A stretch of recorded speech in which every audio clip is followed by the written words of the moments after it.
Alright, so, Fairy Tail anime review, episode review. My god, the feels. Just the character development, the feels.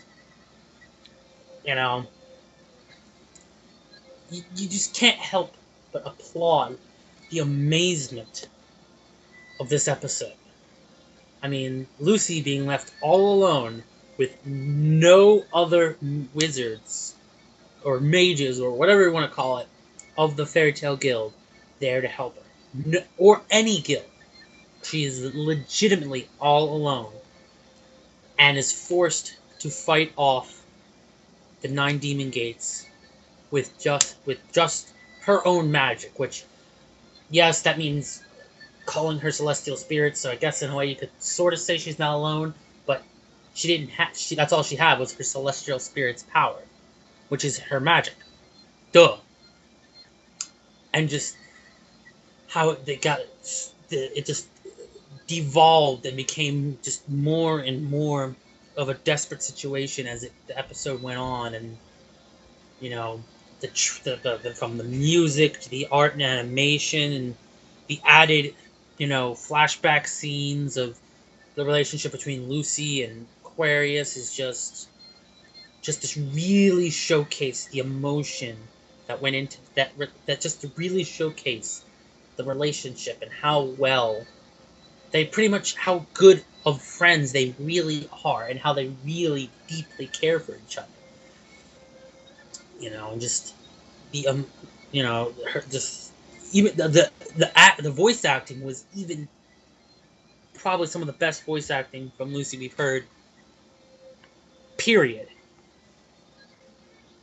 At least from the Japanese voice actors. How will this translate when it comes to English? Who knows? Hopefully they don't screw it up, because this is quite the pinnacle of Lucy's. This is pretty much going to be, is the defining moment in Lucy's character to date. And, in fact, will be the jumping point for, and if you can't already get this, a new and improved Lucy.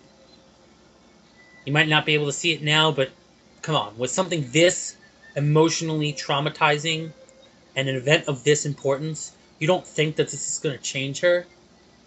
Then you must be smoking crack. Or just looking at her assets too much.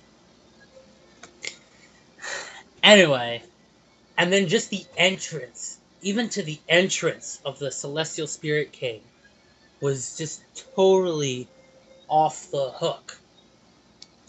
With, he just appears and just destroys the cube demon, and the hype of his fight with the underworld demon king is just going to be all insane. Mark Gear, Celestial Spirit King, is going to be one hell of a fight. And and just look like, because every time you've ever seen him before in the anime, for the he's always had that like weird goofy smile. Except for when you first saw him, and he was sort of like he was being serious, because he didn't want, of Loki's crime and whatnot. But he was still like had some type of, like he wasn't mad, he wasn't angry, he was just serious. But the look on the Celestial King's face is like, you demons, you fucked up big time. You're not gonna like me when I'm angry, and boy, am I angry. So, with the quality they put into this episode, it just makes me so happy as a manga reader to know that if they're gonna put this much quality in, if they are willing to put this much effort in, then there's a good possibility that they're gonna put that much effort in to some of the other great, insane stuff that's gonna happen later in this arc, which means that this arc is going to be given the justice it deserves. And this arc is, if you thought it was insane before, it's only going to get more insane. So I think overall this episode was quite easily the best episode of Fairy Tail in a long time. And, you know, props go out to Lucy for finally being able to give her moment to shine.